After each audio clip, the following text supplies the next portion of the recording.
Olivia Hammond's hand shot up before her brain could catch up with the decision. Her heart pounding so loudly she was certain the entire boardroom could hear it.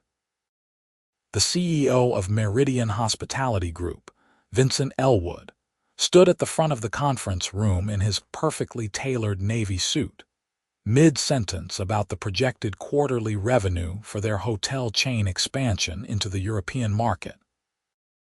He was pointing at a slide that displayed numbers Olivia had analyzed 3 times yesterday evening while staying late at the office. Numbers that were wrong. Not slightly off, but significantly miscalculated in a way that would make the company look foolish to their potential investors who sat around the mahogany table. Vincent paused, his dark eyes landing on her raised hand. The room fell silent. All 23 people in attendance turned to stare at the junior financial analyst, who had been with the company for only 8 months. Olivia felt her cheeks flush hot, but she kept her hands steady in the air. Yes, Vincent's voice was deep, curious rather than annoyed. He had a presence that filled the room, standing at 6'2" with broad shoulders, and the kind of confidence that came from building a hospitality empire from a single boutique hotel 15 years ago into a chain of 47 luxury properties across North America. Olivia stood, smoothing down her gray pencil skirt. Her supervisor, Margaret, was giving her a look that could melt steel, but Olivia had spent too many sleepless nights double-checking these projections to stay quiet now. Mr. Elwood, I believe there's an error in the revenue projection on slide 12. The room's temperature seemed to drop 10 degrees. One of the senior executives coughed. Another shifted uncomfortably in their leather chair. Vincent's expression remained neutral, though one dark eyebrow lifted slightly. An error, yes, sir. Olivia's voice came out steadier than she felt. The calculation uses last year's occupancy rate of 78%, but it doesn't account for the seasonal variance in the European markets we're targeting. Paris and Barcelona see significant drops in business travel during August, and the formula also hasn't factored in the currency exchange projections that the finance team updated last week. The actual projected revenue should be approximately 18% lower than what's displayed. The silence stretched for what felt like an eternity. Olivia could feel sweat forming at the base of her spine. She had just contradicted the CEO in front of potential investors, board members, and the entire executive team. Her career at Meridian was likely over before it had really begun. Vincent's eyes narrowed, but not in anger. He was studying her with an intensity that made her knees feel weak. Then he turned to his assistant, a sharp young man named Derek who sat near the presentation laptop. Pull up the raw data file. Derek's fingers flew over the keyboard. Vincent walked closer to the screen, his jaw tight with concentration. The investors watched with obvious interest. One of them, an older gentleman with silver hair, leaned forward. "Well," Vincent said after a moment, his voice carrying across the room, "she's absolutely right." Olivia's breath caught in her throat. Vincent turned back to face the room, and there was something new in his expression. Not embarrassment, but a kind of sharp approval. "Miss Hammond has just saved us from presenting significantly inflated projections to our potential partners." "Derek, do we have the updated exchange rate data?" "Yes, sir, I can pull it up now." "Good. Let's take a 15-minute break while we correct these numbers. Miss Hammond, I'd like you to work with Derek on the revisions. Use the updated data and seasonal variance models." Olivia nodded, not trusting her voice. As the room began to empty, people standing and making their way to the coffee station outside, Vincent walked directly toward her. He moved with a purposeful stride, and Olivia found herself rooted to the spot. "That took courage," he said quietly when he reached her, his voice low enough that only she could hear. His eyes were a striking shade of dark brown, almost black, and up close she could see the faint lines at their corners that suggested he smiled more often than his serious boardroom demeanor let on. He smelled like expensive cologne, something with notes of cedar and bergamot. "I apologize for interrupting your presentation, Mr. Elwood," Olivia managed to say, "but I couldn't let those numbers go out to investors. Don't apologize for being right." His gaze held hers for a moment longer than necessary. "How long have you been with us?" "8 months, sir." "I'm in the junior analyst pool under Margaret Finnegan's department." Vincent nodded slowly, as if filing away this information. "I want you to sit in on the rest of this presentation, not in the back at the table. I need someone who actually knows these numbers." Before Olivia could respond, he turned and headed toward his own assistant, already discussing the corrections that needed to be made. Olivia stood there, her heart still racing, wondering what exactly had just happened. Margaret appeared at her elbow, her expression a mixture of shock and something that might have been grudging respect. "That was either the bravest or stupidest thing I've ever seen a junior analyst do." "Probably both," Olivia admitted. "Well, you heard the man. Get those numbers fixed." "And Olivia, don't screw this up." The next 15 minutes passed in a blur.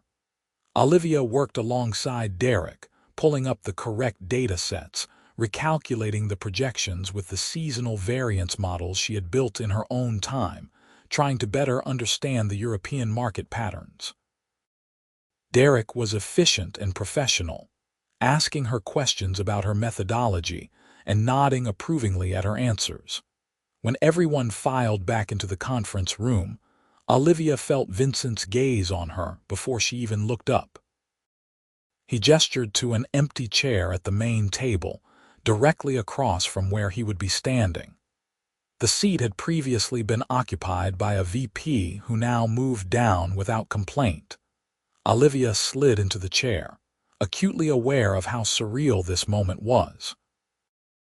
This morning, she had been a junior analyst expected to sit quietly in the back and take notes. Now, she was at the main table while the CEO of a multi-million-dollar company prepared to present corrected data that she had helped compile. Vincent resumed his presentation with the polished ease of someone who had done this 1,000 times. The corrected numbers were displayed, and he addressed them head-on. "As you can see, we've revised our projections based on more current data and seasonal market analysis. I appreciate working with partners who value accuracy over optimism." One of the investors, a woman in her 50s with sharp features and an expensive watch, spoke up. "This kind of attention to detail is exactly what we look for. Who caught the discrepancy?" Vincent's eyes found Olivia's across the table. "Olivia Hammond, one of our financial analysts. She has a particularly strong grasp of the European market variables." The investor nodded approvingly. "Good team you have." "The best," Vincent agreed, and something in the way he said it made Olivia's stomach flutter. The presentation continued for another 40 minutes. Occasionally, Vincent would pause and glance at Olivia, a silent question in his eyes about whether the data was correct. Each time, she would give a small nod or once, a tiny shake of her head when he nearly misspoke about the Barcelona property's capacity. He caught himself immediately, corrected the information, and continued without missing a beat. By the time the meeting concluded, the investors seemed thoroughly impressed. They shook hands with Vincent, discussed next steps, and several of them made a point of nodding to Olivia as they left. She felt like she was floating somewhere outside her body, watching this happen to someone else. As the room cleared, Vincent loosened his tie slightly and turned to his executive team. "Good work, everyone. Let's reconvene tomorrow morning to discuss the follow-up strategy." His gaze swept the room and landed firmly on Olivia. "Miss Hammond, please stay. I'd like a word." The executives filed out, some casting curious glances back at her. Margaret gave her a look that was impossible to read before disappearing through the door. Then it was just Olivia and Vincent in the large conference room, the late afternoon sun slanting through the floor-to-ceiling windows that overlooked downtown Seattle. Vincent gathered his papers, then set them down and leaned against the table, his posture more relaxed now that the formal presentation was over. "You have an impressive grasp of market analysis for someone at the junior level." "Thank you, sir. I studied international business and economics at the University of Washington. The European hospitality market was the focus of my master's thesis. And yet you're in the junior analyst pool." He sounded genuinely puzzled. Olivia chose her words carefully.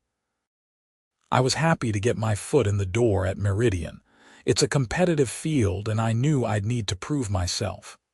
"Well, you've certainly done that." Vincent crossed his arms, the movement pulling his suit jacket tight across his shoulders. "I'm moving you to the senior analyst team, effective immediately. You'll report directly to Richard Chen in strategic planning. The pay grade is 3 levels up from where you are now and you'll have your own office." Olivia's mouth fell open. "Sir, That's incredibly generous, but I haven't even been here a year." "I don't care how long you've been here. I care about results and integrity. You could have stayed quiet today. Let me make a fool of myself and potentially cost this company a significant investment deal. Instead, you spoke up, even though it was uncomfortable. That tells me more about your character than any tenure timeline could." He paused, his expression softening slightly. "Unless you don't want the promotion." "No, I definitely want it," Olivia said quickly, then felt her cheeks warm at how eager she sounded. "I mean, yes, I accept. Thank you, Mr. Elwood. I won't let you down." "I know you won't." He pushed off from the table and extended his hand. "Welcome to the senior team, Miss Hammond." Olivia shook his hand, trying to ignore the warmth of his palm against hers, the firm confidence of his grip. "I really appreciate this opportunity. You earned it." He held her hand a moment longer than a standard business handshake required, his dark eyes searching hers. Then he released her and stepped back, his professional demeanor sliding back into place like armor. "Derek will have your new office assignment by end of day tomorrow. Report to Richard Monday morning." "Yes, sir. Thank you again." Vincent nodded, gathered his materials and headed toward the door. He paused there, glancing back at her. "And Olivia, next time you see an error, don't hesitate. I'd rather be corrected than be wrong." Then he was gone, leaving Olivia alone in the conference room with her racing heart and the sudden realization that her entire career had just shifted on its axis. The rest of that Friday passed in a surreal haze. Olivia returned to her desk in the bullpen where the junior analysts worked, packed up her belongings while fielding questions from her curious colleagues, and tried to process what had just happened. Margaret called her into her office before the day ended. "That was quite a move you pulled today," Margaret said, her tone unreadable. "I know it wasn't exactly protocol," Olivia began, but Margaret waved her off. "Protocol would have resulted in a botched investor meeting and significant embarrassment for the company. You did the right thing, even if it was terrifying to watch." She leaned back in her chair.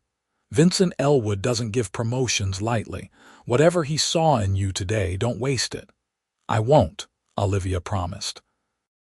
She left the office that evening feeling like she was walking on air, taking the bus back to her small apartment in Capitol Hill. Her roommate, Jessica, was home making dinner when Olivia burst through the door. "You look like you either won the lottery or witnessed a crime," Jessica said, looking up from the pasta she was stirring. "I corrected the CEO in the middle of a presentation today, and he promoted me on the spot." Jessica's wooden spoon clattered into the pot. "I'm sorry, what?" Olivia told her the whole story over dinner, and Jessica listened with increasingly wide eyes. "So let me get this straight. You basically called out a millionaire CEO in front of investors, and his response was to give you a massive promotion. When you say it like that, it sounds insane." "Because it is insane. Also, based on your description, it sounds like he was into you." Olivia nearly choked on her wine. "What? No, it was completely professional. He stared at you, held your hand longer than necessary, and gave you a huge promotion after knowing you for approximately 45 minutes. That's not professional, that's a romantic comedy setup." "You're ridiculous. He's the CEO. I'm sure he doesn't even think about junior analysts or senior analysts or whatever I am now in that way." But even as Olivia said it, she couldn't quite forget the way Vincent's eyes had held hers, the intensity of his gaze, the warmth of his hand. She shook the thought away. Jessica was reading too much into it. This was business, nothing more. The weekend passed with Olivia alternating between excitement about her new position and anxiety about whether she could actually handle it. She researched Richard Chen, learning that he was considered one of the sharpest strategic minds in the hospitality industry. She reviewed all the projects currently underway in the European expansion, wanting to hit the ground running on Monday. She definitely did not spend any time looking up information about Vincent Elwood, learning that he had founded Meridian at 27 with money he'd made from selling a successful tech startup. That he was now 42, and according to Seattle Business Magazine, one of the city's most eligible bachelors. That he was known for being brilliant, demanding, and utterly dedicated to his company. That he had never been married and kept his personal life intensely private. None of that was relevant to her new job, Olivia told herself firmly. Monday morning arrived crisp and clear, the kind of early autumn day that made Seattle look like a postcard. Olivia wore her best suit, a navy ensemble that she'd splurged on after getting hired but hadn't yet had occasion to wear. She arrived at the Meridian headquarters at 7:30, earlier than necessary, and found her new office on the 14th floor. It was small but beautifully appointed, with a real door that closed and a window overlooking the city. Her name was already on the door, Olivia Hammond, Senior Financial Analyst, Strategic Planning. She ran her fingers over the nameplate, hardly believing it was real. Impressive, isn't it? Olivia jumped and turned to find a man in his early 50s standing in her doorway. He had salt and pepper hair, kind eyes behind wire-rimmed glasses, and an easy smile. "Richard Chen," he introduced himself, extending his hand. "Your new boss. Welcome to the team." "Thank you," Olivia said, shaking his hand. "I'm excited to be here. Vincent speaks very highly of you. He rarely gets personally involved in staffing decisions, so the fact that he called me directly about your transfer tells me you made quite an impression." Olivia felt heat creep up her neck. "I just did what needed to be done." "That's exactly the attitude we need around here." Richard gestured for her to follow him. "Come on, I'll introduce you to the team and get you up to speed on current projects." The strategic planning department was smaller than the general finance division Olivia had come from, only 7 people total, but the energy was different. More focused, more intense. These were the people who shaped the company's direction, who analyzed potential acquisitions and new market opportunities. Richard introduced her to everyone, then spent the next 2 hours walking her through the various initiatives they were managing. The European expansion was the biggest, but there were also projects exploring Asian markets, a potential acquisition of a boutique chain in California, and preliminary research into eco-luxury resorts. "I want you to take lead on the European financial modeling," Richard said as they returned to her office. You clearly know the market, and we need detailed projections for each property we're considering. Think you can handle that? Absolutely, Olivia said with more confidence than she felt. Good. We have a strategy meeting Wednesday afternoon with the executive team, including Vincent.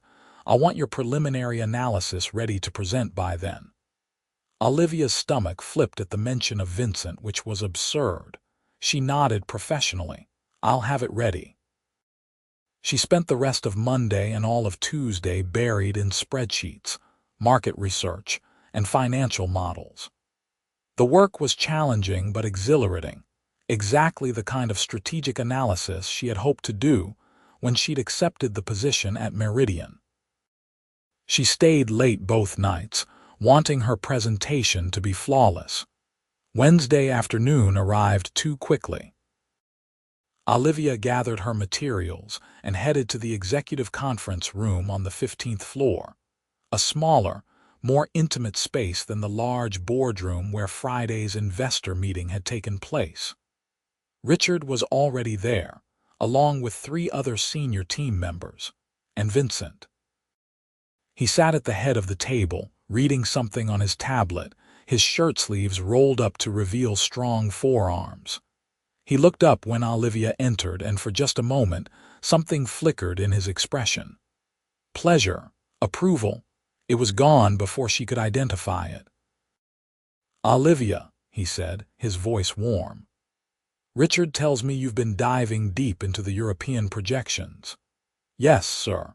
I've prepared a comprehensive analysis of each potential property location, accounting for seasonal variations, local competition, and projected operating costs. Looking forward to hearing it, he gestured to a seat near him. Please sit. The meeting began with updates on various projects. Olivia listened carefully, learning how these strategy sessions flowed, who spoke up when, the underlying dynamics of the team. Vincent ran the meeting with efficiency, asking pointed questions, pushing back on assumptions, but always remaining respectful even when he disagreed. When it was time for Olivia's presentation, Richard introduced her briefly and then turned the floor over to her. She pulled up her slides, took a breath, and began. She had prepared thoroughly, and it showed. The analysis was detailed without being overwhelming, highlighting key opportunities and potential risks. She walked through financial projections for each property, explaining her methodology and the assumptions underlying her numbers. Vincent listened intently, his eyes never leaving her as she spoke. Occasionally, he would lean forward, resting his chin on his hand, or jot down a note, but mostly he just watched her with that same intense focus she remembered from Friday's meeting. When she finished, there was a moment of silence. Then Vincent spoke. This is excellent work. Thorough, realistic, well-reasoned. The Barcelona property in particular looks more promising than I'd initially thought. He glanced around the table. Questions for Olivia. The team peppered her with questions, and Olivia fielded them confidently. She had anticipated most of them and had the supporting data ready. By the end, even the most skeptical team member, a VP named Gordon who was known for finding flaws in everything, nodded approvingly. Strong analysis, Gordon conceded. This gives us a much clearer picture of the true costs and opportunities. Agreed, Vincent said. Richard, let's use this as the foundation for our European strategy going forward. Olivia, I'd like you to expand this analysis to include potential properties in Amsterdam and Copenhagen as well. Can you have that ready in 2 weeks? Yes, sir, Olivia replied, trying not to show how pleased she was by his confidence in her. The meeting concluded and people began filing out. Olivia gathered her materials, riding high on adrenaline and satisfaction. She had done well and she knew it. Olivia, a moment. She looked up to find Vincent standing beside her, everyone else having left. Her heart did that stupid fluttering thing again. Of course. Vincent waited until the door closed behind the last person, then turned to her with an expression she couldn't quite read. "You've impressed me twice now in less than a week. That's not easy to do." "Thank you, Mr. Elwood. I really love this work." "Vincent," he said. "When it's just us, you can call me Vincent."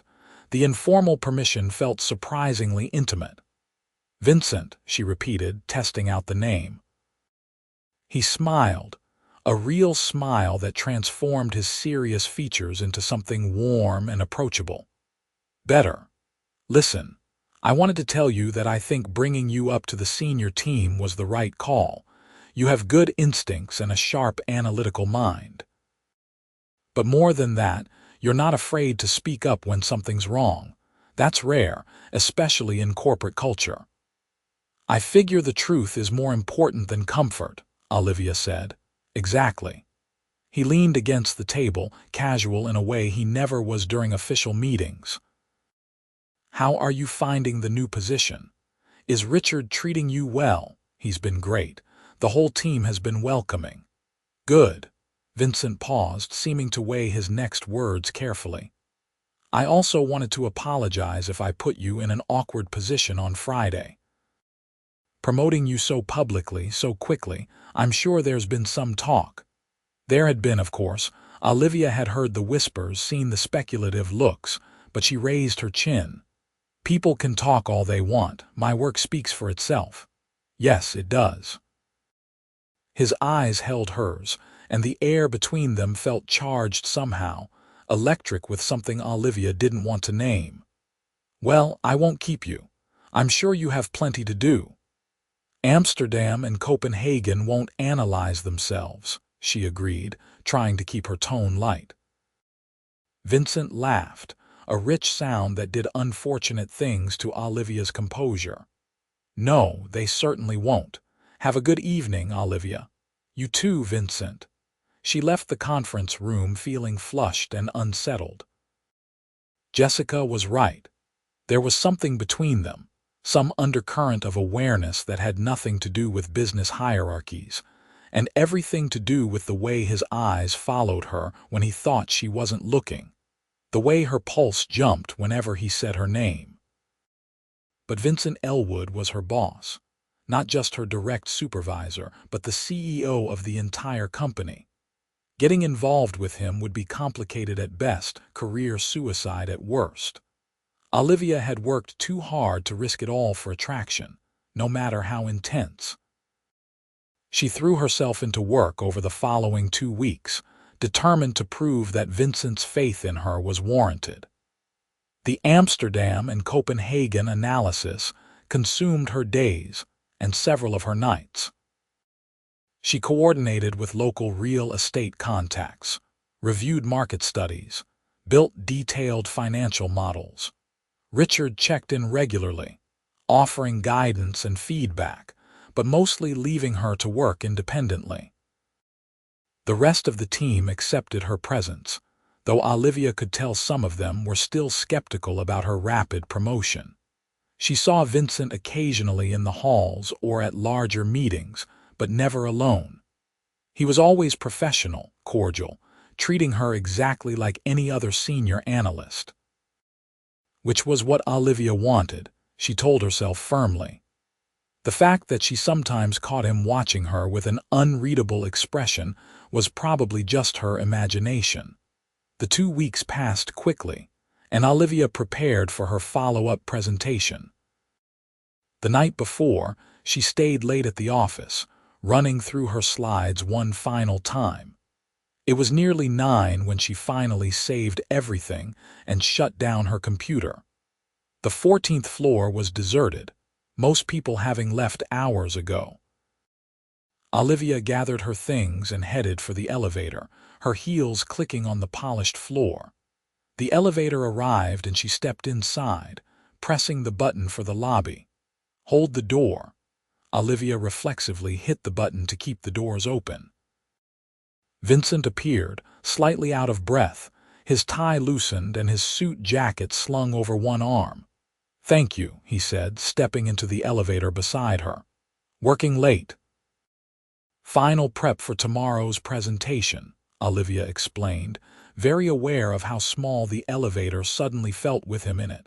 I'm sure it's excellent. Your work has been consistently strong. The elevator began its descent. I've been working late myself. Some days running a company feels like 3 full-time jobs.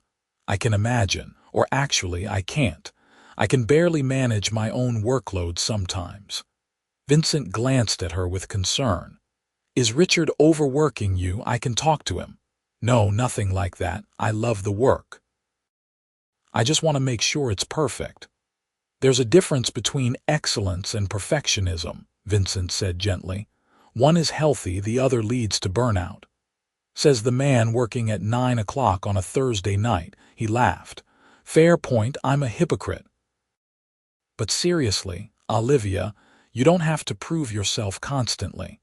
You've already proven you belong here. The elevator reached the lobby and the doors slid open. They walked together toward the main entrance, the security guard looking up from his desk to nod at them. Are you parked nearby? Vincent asked as they stepped out into the cool evening air. I take the bus, actually. The stop is just a few blocks away, Vincent frowned. At this hour, let me drive you home. That's really not necessary, Olivia. He said her name firmly, with an edge of command that she supposed came from years of running a company. It's late, and while Seattle is generally safe, I'd feel better knowing you got home safely. Please. She hesitated, then nodded. Okay, thank you. His car was parked in the executive garage beneath the building, a sleek black Audi that probably cost more than Olivia had earned in the past 2 years. Vincent held the passenger door open for her, and she slid into the leather seat, feeling like she had stepped into a different world. He started the engine, and smooth jazz filtered through the premium speakers. Where am I heading? Capitol Hill. I can give you directions. As Vincent navigated through downtown Seattle traffic, they fell into easy conversation. He asked about her background, how she'd ended up in hospitality finance. She told him about growing up in Portland, her fascination with international business, a semester abroad in Barcelona that had sparked her interest in European markets. What about you? Olivia asked, emboldened by the intimacy of the darkened car. How did you end up in the hotel business? Somewhat accidentally, Vincent admitted. After I sold my tech company, I was traveling, trying to figure out what to do next. I stayed at this boutique hotel in Vancouver, and the experience was so thoughtfully curated, every detail perfect. I started talking to the owner about the business model, and I was hooked.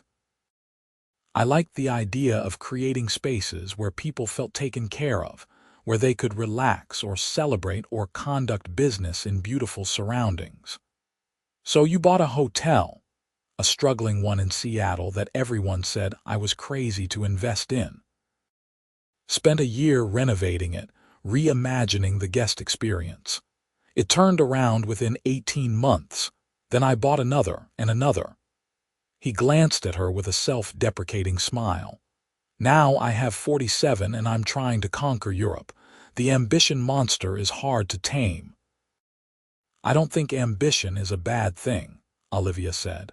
Not when it comes with integrity. That's kind of you to say. They had reached Capitol Hill, and Vincent followed Olivia's directions to her apartment building, a modest 3-story structure with decent bones but no illusions of luxury. He pulled up to the curb and put the car in park.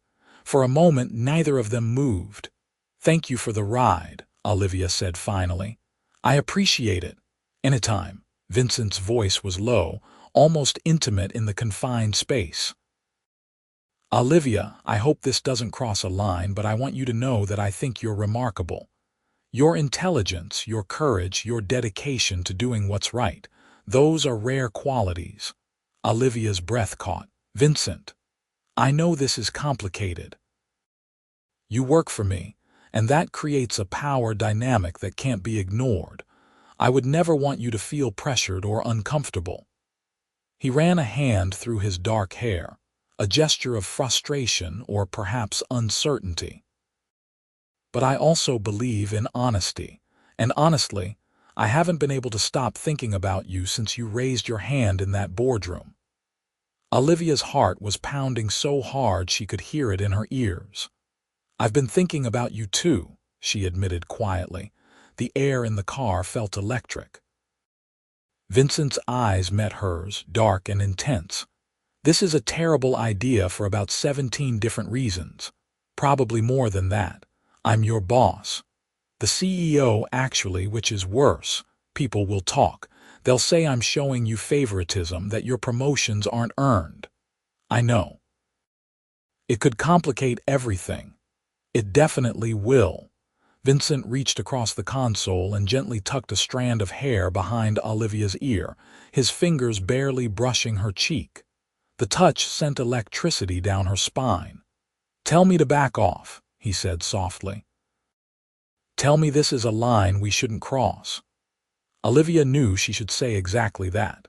The smart thing, the safe thing, would be to thank him for the ride, go inside and maintain strict professionalism. But she was 27 years old, and the most interesting man she had ever met was looking at her like she was the only person in the world, and sometimes the smart thing wasn't the right thing. "I don't want you to back off," she whispered. Vincent's eyes darkened. He leaned closer, moving slowly, giving her every chance to pull away. Olivia didn't move. When his lips finally met hers, it was soft at first, questioning. Then she responded, her hand coming up to rest against his chest, feeling the rapid beat of his heart beneath the expensive fabric of his shirt. The kiss deepened, becoming something hungry and urgent. Vincent's hand cupped the back of her neck, his thumb stroking along her jaw. Olivia felt like she was melting, every nerve ending alive with sensation. When they finally broke apart, both breathing hard, Vincent rested his forehead against hers. "I've wanted to do that since you corrected me in front of those investors."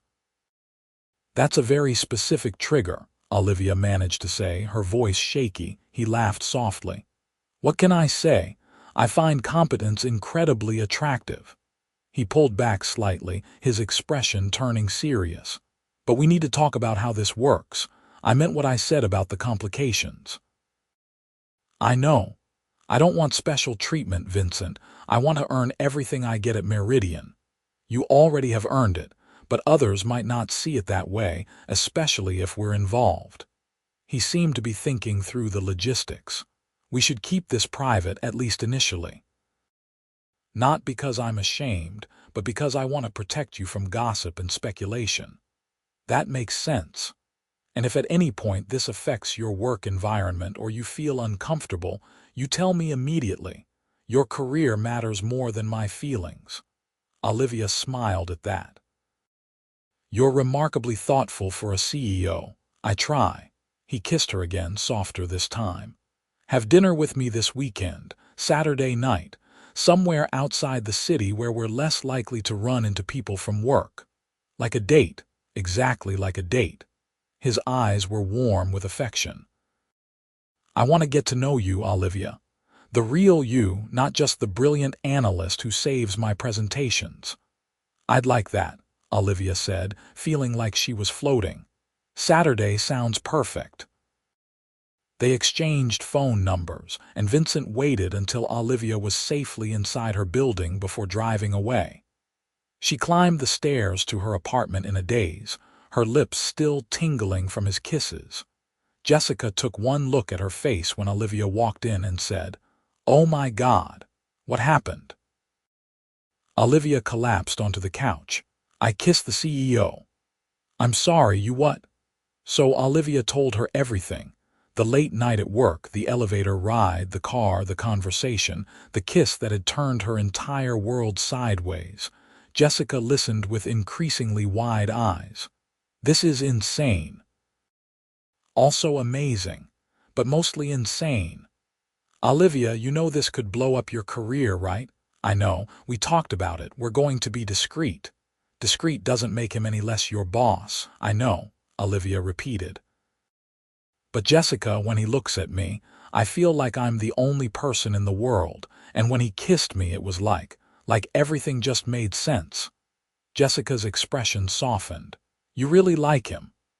I really do, which is probably stupid and reckless and going to end badly. Or, Jessica said, it could be the start of something amazing. You won't know unless you try.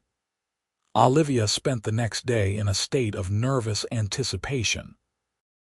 Her presentation went well.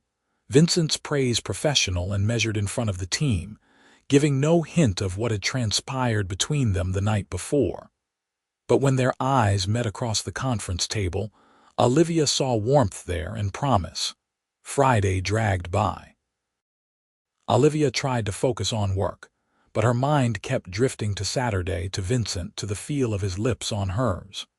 She stayed busy with analysis and reports, but it was hard to concentrate. Vincent texted her Friday evening, the first personal communication between them. Still on for tomorrow. 7 o'clock. Definitely, she typed back, then added, looking forward to it. Me too. I'll pick you up at your place. Dress casual. Saturday afternoon, Olivia tore through her closet trying to find the perfect outfit. Casual could mean so many things.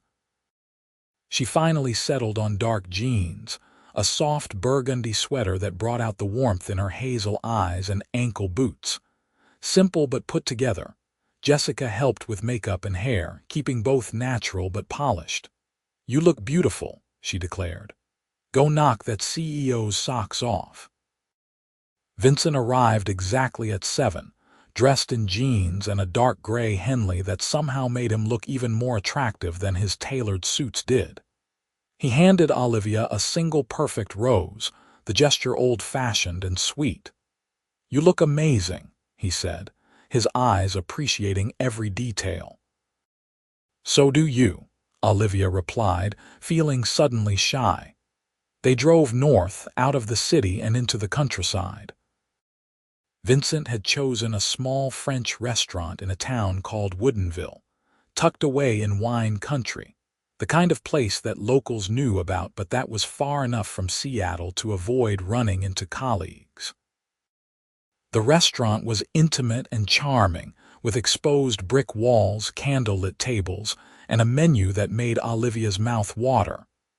They were seated in a corner booth that felt private, secluded from the other diners. This place is lovely, Olivia said, looking around. I hoped you'd like it. The owner is a friend from college. He won't gossip about seeing us here. Vincent smiled across the table. I wanted somewhere we could just be ourselves, no corporate politics or worries about who might see us. They ordered wine and dinner, falling into conversation that flowed as easily as it had in the car. Vincent asked about her family, her childhood, her dreams. Olivia found herself opening up in ways she rarely did, talking about her close relationship with her younger brother, her parents' amicable divorce when she was 15, her determination to build a career that mattered. What about you? She asked. I know the professional history, but what about the personal? Family, friends, what you do when you're not conquering the hospitality industry.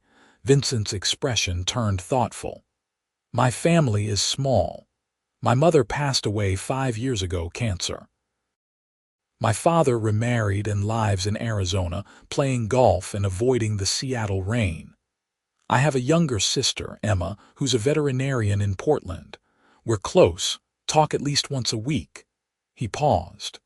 As for what I do when I'm not working, honestly, I haven't made enough time for that. I tend to let the company consume me, but I'm trying to change that. Why now? Because I'm 42 years old and I've built a successful business, but I don't have much of a life outside of it. I've dated, but nothing serious, nothing that felt worth the time and emotional investment. His eyes met hers directly. Until now. Olivia's heart skipped. We've only known each other for 2 weeks. I know. And maybe I'm being premature or foolish or both. But Olivia, when you raised your hand in that boardroom, it wasn't just your intelligence that caught my attention. It was your courage, your integrity. And every interaction since then has only made me more certain that you're someone special. I feel the same way, Olivia admitted. Which terrifies me, honestly. This is all happening so fast and there's so much that could go wrong. Vincent reached across the table and took her hand. We'll figure it out together. No rushing, no pressure. We'll take this at whatever pace feels right. The food arrived, exquisite French cuisine that they shared between bites and conversation. They discovered shared loves of old movies and hiking, debated the merits of different European cities, laughed over terrible first job stories. The connection between them felt natural, effortless, like they had known each other for years instead of weeks. After dinner, Vincent drove to a nearby lookout point that offered views of the valley below, lights twinkling in the darkness. They sat in the car talking for another hour, windows cracked to let in the cool night air, the radio playing softly. "I should get you home," Vincent said eventually, though he sounded reluctant. "Probably," Olivia agreed, equally reluctant, but he didn't start the car immediately. Instead, he turned to her, his hand cupping her cheek. "Thank you for tonight, for taking a chance on this on me." "Thank you for asking me," Olivia whispered. He kissed her then, slow and deep, and Olivia felt herself falling into him. When they finally pulled apart, she was breathless. "Definitely need to get you home now," Vincent said, his voice rough. "Before I forget, I'm trying to be a gentleman." Olivia laughed, feeling giddy and alive in a way she hadn't felt in years. They drove back to the city, hands linked across the console, comfortable silence replacing conversation. When Vincent walked her to her door, he kissed her goodnight one more time, sweet and promising. "See you Monday," he said against her lips. "Monday," Olivia agreed, already counting the hours. The next few weeks fell into a pattern.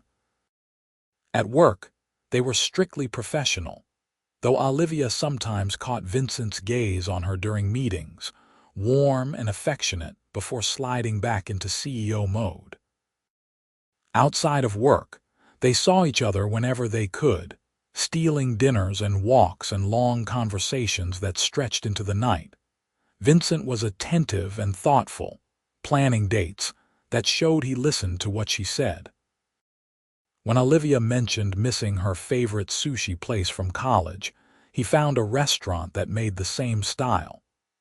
When she talked about wanting to see a specific indie film, he surprised her with tickets to a small theater showing it. He texted her good morning and called her at night when they couldn't see each other, their conversations ranging from deep philosophical discussions to silly banter that made her laugh. Olivia found herself falling harder each day. Vincent was different than she'd expected. In the office, he was commanding and decisive, but with her, he was open and vulnerable. He talked about his fears of failure, his complicated relationship with his father, his worry that he'd sacrificed too much of his personal life for professional success. "Sometimes I wonder if I'm capable of maintaining a real relationship," he admitted one evening as they sat on her apartment couch, Olivia tucked against his side. "I'm so used to being alone, to putting work first." "You're doing pretty well so far," Olivia pointed out, her hand resting on his chest, feeling the steady beat of his heart. "Because you make it easy. Being with you doesn't feel like work, Olivia. It feels like coming home." She tilted her head up to kiss him, pouring all her feelings into it. Things remained physically restrained between them by unspoken agreement, both aware that taking that final step would change things irrevocably. But the desire was there, simmering beneath every touch and kiss. At work, Olivia continued to excel. Her European analysis had impressed the board, and she was given increasing responsibility. Richard praised her work regularly, and even Gordon, the perpetual skeptic, grudgingly admitted she had good instincts. But there were challenges too. Whispers started, speculation about why the new senior analyst was getting such high-profile projects. Olivia heard her name connected to Vincent's in gossip, though nothing concrete, just innuendo and raised eyebrows. "They're saying you're sleeping with him," one of her former colleagues from the junior analyst pool told her bluntly over coffee one day. Olivia felt her face heat, because while they hadn't technically slept together, the assumption wasn't entirely wrong. "My work speaks for itself." "I know that. I'm just warning you that people are talking." The conversation bothered Olivia more than she wanted to admit. She mentioned it to Vincent that night over dinner at his apartment, the first time she'd been to his place, a stunning penthouse in downtown Seattle with floor-to-ceiling windows and modern, masculine decor. "I'm sorry you're dealing with that," Vincent said, his jaw tight with frustration. "I was afraid this would happen. I can handle gossip. I just hate that it undermines everything I've worked for. Your work is exceptional. Anyone objective can see that." He pulled her close. "But if this is too much, if it's affecting your career in ways you can't tolerate, we can cool things off. I won't like it, but I'll understand." Olivia looked up at him, at this man who had somehow become essential to her in such a short time. "I'm not cooling anything off. I just needed to vent." Vincent smiled, relieved, and kissed her forehead. "Good. Because I'm falling in love with you, Olivia, and I'd really prefer not to stop." Her breath caught. It was the first time either of them had used the word love. "I'm falling in love with you too," she whispered. His kiss was fierce and possessive, and when he lifted her in his arms and carried her to his bedroom, Olivia didn't protest. This was right. She knew it in her bones. Whatever complications existed, whatever challenges they would face, this thing between them was real and worth fighting for. They made love slowly, tenderly, learning each other's bodies with patience and care. Vincent was attentive and generous, making sure Olivia's pleasure matched his own.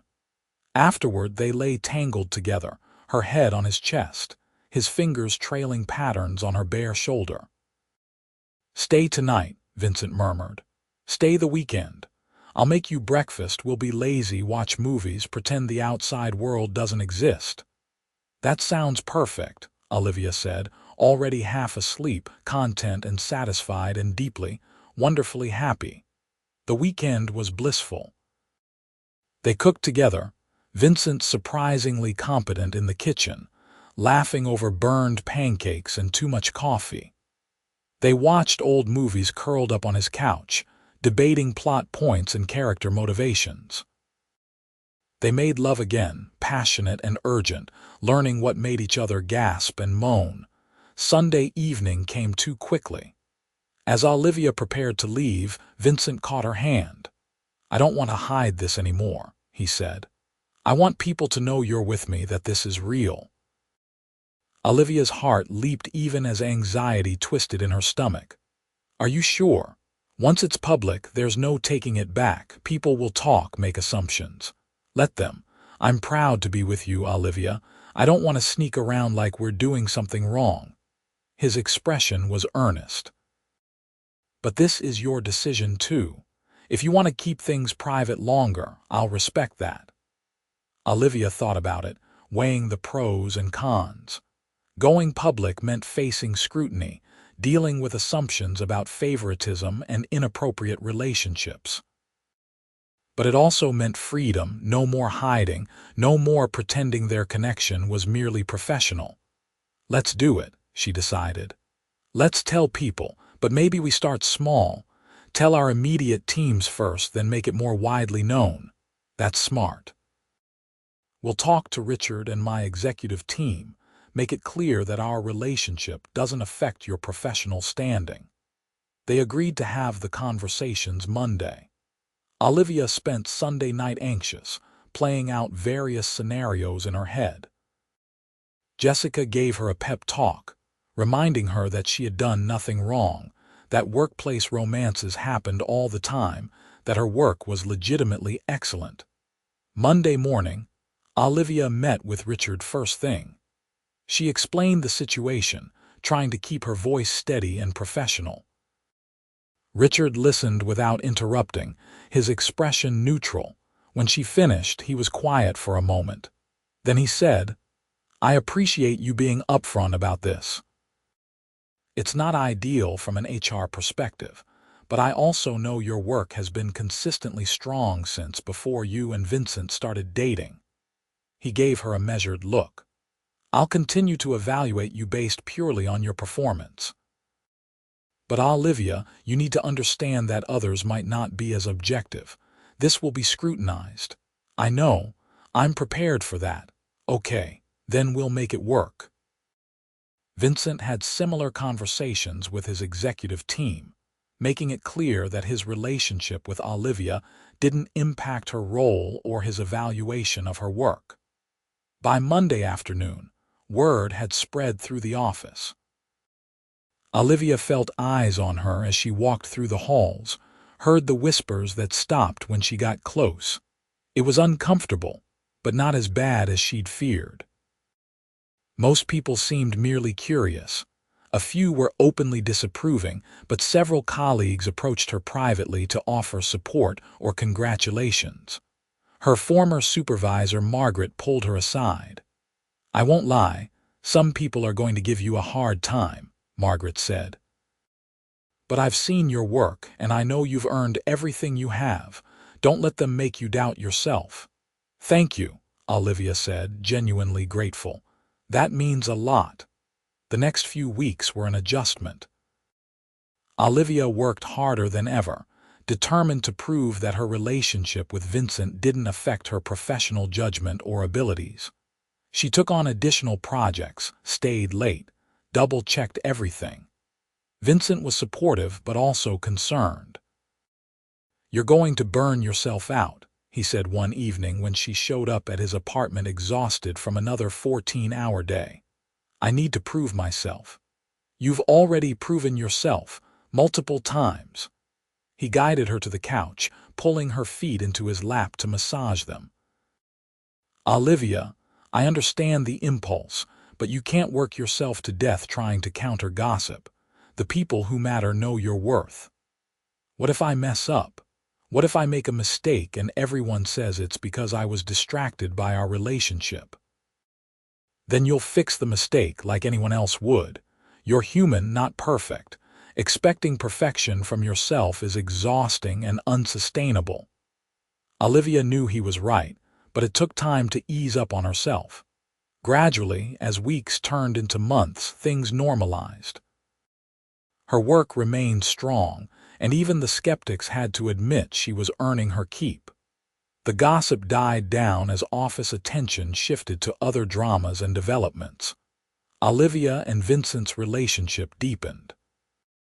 They fell into comfortable patterns, spending most nights together at either his place or hers. They met each other's friends, were welcomed into each other's lives. Vincent came to Portland to meet Olivia's family over Thanksgiving, charming her parents and bonding with her brother over shared love of basketball. "He's good for you," Olivia's mother said, watching Vincent laugh with her brother. "You're happier than I've ever seen you."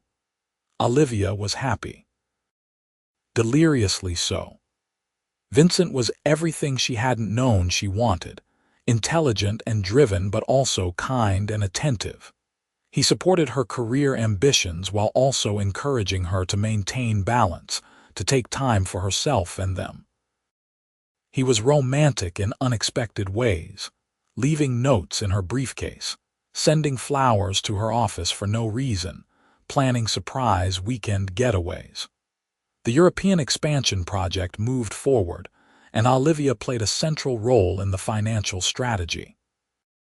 When Meridian successfully acquired their first property in Barcelona, Vincent insisted that Olivia be present for the signing, crediting her analysis as crucial to making the deal viable. Standing in the Barcelona hotel lobby, watching Vincent sign the final papers. Olivia felt overwhelming pride. Not just in him, but in herself, in what they had built both professionally and personally. That night, they celebrated with dinner overlooking the Mediterranean. The setting sun painted the water gold and pink, and Vincent reached across the table to take her hand. "I have something to ask you," he said, his voice serious enough to make Olivia's heart race. "Okay," she managed. "These past 6 months have been the best of my life. You've changed everything for me, Olivia. You've made me want more than just professional success. You've made me want a real life, a full life." He pulled a small box from his pocket and Olivia's breath stopped entirely. "I know we said we wouldn't rush, and if this is too fast, tell me, but I'm certain about you, about us. So I'm asking, will you marry me?" He opened the box to reveal a stunning ring, a simple solitaire diamond in a platinum setting, elegant and timeless. Olivia felt tears streaming down her face. "Yes," she said, her voice breaking. "Yes, absolutely yes." Vincent stood and pulled her into his arms, kissing her as other diners applauded. He slid the ring onto her finger, a perfect fit, and Olivia marveled at how right it felt, how natural. "I love you," Vincent said against her lips. "I'll spend the rest of my life making sure you never regret saying yes. I love you too, and I won't regret it. This is the easiest decision I've ever made." They flew home the next day, engaged and euphoric, ready to face whatever challenges lay ahead. The announcement of their engagement at work was met with mostly positive reactions. Even the skeptics seemed to accept that this was real, that Olivia and Vincent were genuinely in love. Richard congratulated them warmly. "I had my doubts at first," he admitted, "but seeing you two together, it's clear this is the real thing." They planned a wedding for the following spring, something elegant but not too large, focused on celebrating with people they cared about rather than making a corporate statement. Olivia asked Jessica to be her maid of honor, and Vincent asked his best friend from college, the restaurant owner who had hosted their first date. The months flew by in a flurry of wedding planning and work. The European expansion continued successfully, with 2 more property acquisitions. Olivia was promoted again, this time to Director of International Strategy, a position she earned through consistent excellence and strategic vision. "See," Vincent said when she told him about the promotion, beaming with pride. "No one can say you didn't earn that." "Well, my fiancé is the CEO," Olivia teased. "That might have something to do with it."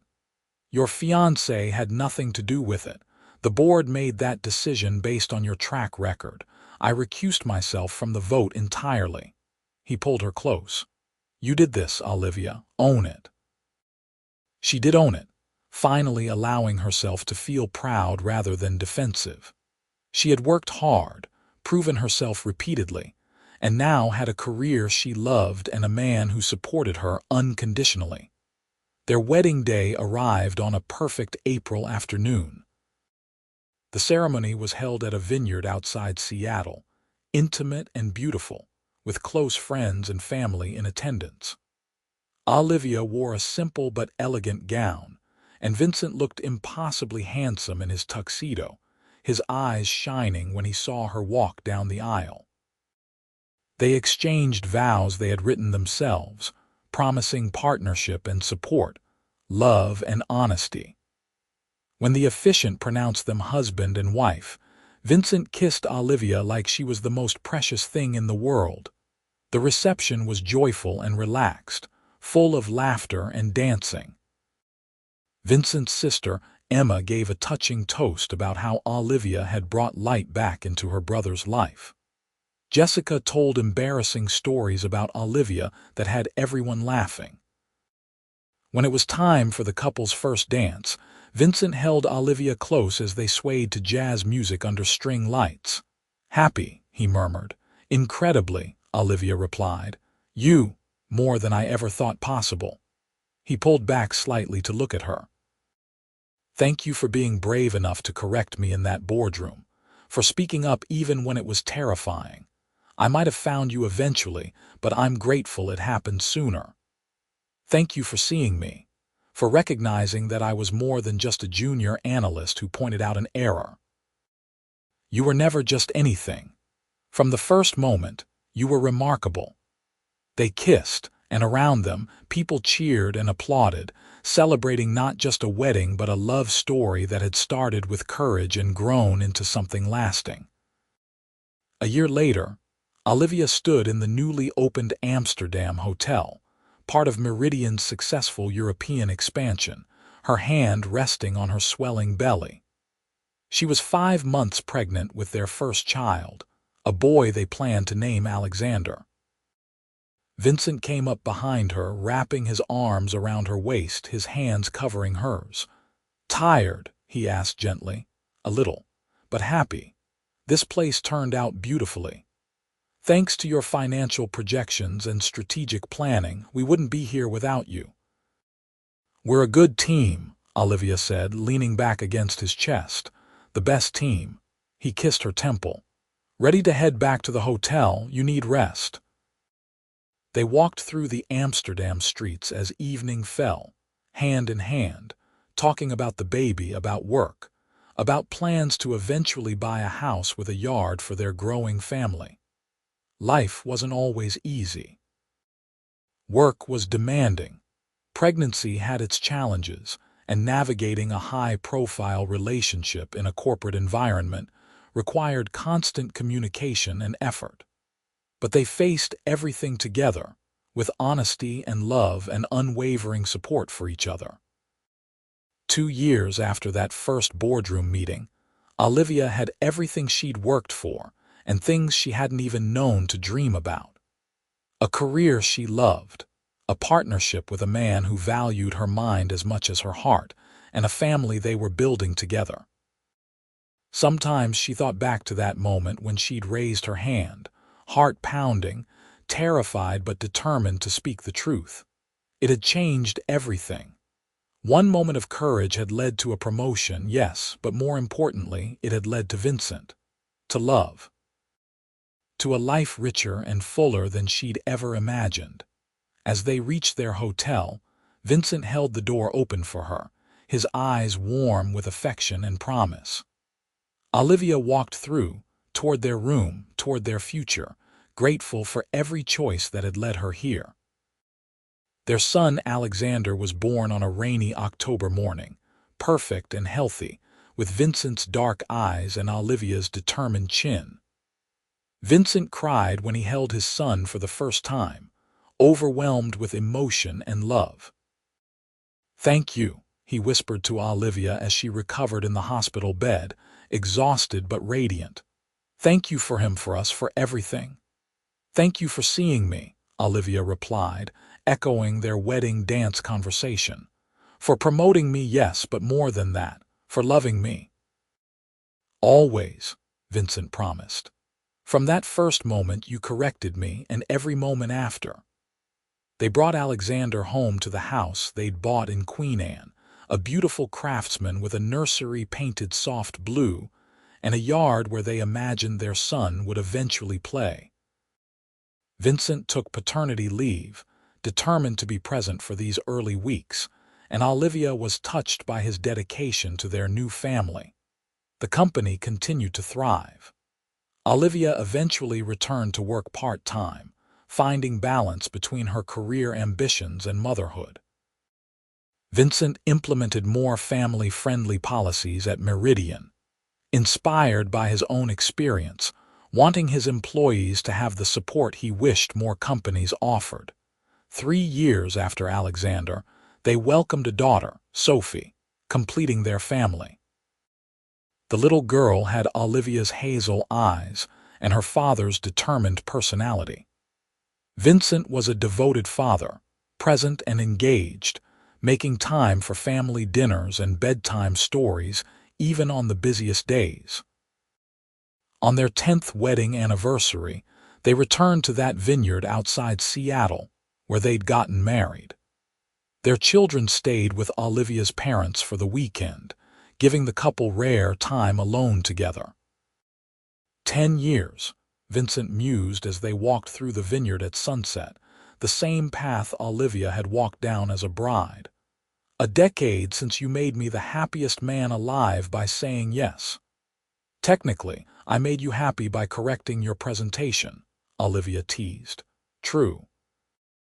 That's when I fell for you. The wedding just made it official. He stopped walking and pulled her close. I love you more now than I did then, which I wouldn't have thought possible. Every year with you gets better. I feel the same way. You're my best friend, my partner, the love of my life. Olivia kissed him softly. Thank you for building this beautiful life with me. Thank you for being brave enough to raise your hand all those years ago, for speaking up, for taking a chance on me, for loving me even when it was complicated. They stood there as the sun set, two people who had found each other in the most unlikely way, who had built something lasting from a single moment of courage. Around them, the vineyard glowed golden in the fading light, and in the distance, Seattle sparkled with promise. Olivia thought about the young woman she'd been at 27, nervous but determined, raising her hand in that boardroom. She'd had no idea that correcting a CEO's presentation would lead to all of this. Love, family, a career that continued to challenge and fulfill her, a partnership built on respect and affection and unwavering support.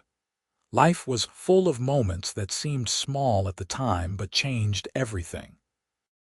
Speaking up when others stayed silent, taking a chance when it would have been safer to hold back, saying yes when fear suggested saying no. Olivia had done all of those things, and they had led her here, to Vincent's arms, to their children, to a life rich with meaning and joy. She wouldn't change a single moment, not even the scary ones, because they had all been necessary to bring her to exactly where she belonged. As they walked back to their car, hands linked, talking about their children and their plans for the future, Olivia felt profound gratitude for the courage of her younger self, for the man who had seen her worth, and for every choice that had brought them together. It had started with a correction during a presentation. It had led to a promotion, yes, but more importantly, it had led to forever. And that, Olivia thought as Vincent opened the car door for her with the same gentleman courtesy he'd shown on their first date, was the best kind of success story possible. Their love had been tested by gossip and scrutiny, by the challenges of balancing careers and family, by all the normal struggles that any couple faces. But they had weathered everything together, growing stronger with each challenge overcome. Now, 10 years into their marriage, with two beautiful children and careers they both loved, Olivia and Vincent had built something remarkable. Not just a successful company or impressive professional achievements, but a real life, a real family, a real love that would last all their days. And it had all begun with a young woman brave enough to raise her hand and speak the truth, and a man wise enough to recognize that correcting him was the best thing she could have possibly done. The rest, as they say, was history. Their history. A love story that had started in a boardroom and grown into a lifetime of happiness, partnership, and unwavering devotion.